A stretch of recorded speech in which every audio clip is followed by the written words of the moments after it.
Hello বন্ধুরা, বসে পড়েছি ভাত খেতে, দেখতেই পাচ্ছ। তো গরম গরম ভাত করে নিয়েছি, আর ভাতের মধ্যে আজকে কি কি দিয়েছি সেটা তোমাদের বলতে হবে। দেখবেন কত রকম জিনিস বের করছি ভাতের থেকে, ঠিক আছে? কি কি জিনিস বের করছি, এগুলো কি কি সবজি, আর কত রকম জিনিস সেদ্ধ দিয়েছি, সবগুলো বলতে হবে তোমাদের।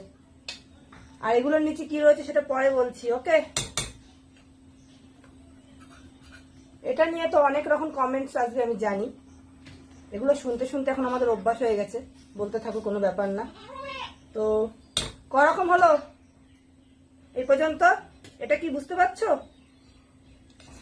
আর কোথায় এখনো আছে? আজকে অনেক রকম জিনিস সেদ্ধ দিয়েছি, প্রতিটা জিনিসের নাম তোমাদের বলতে হবে, ঠিক আছে?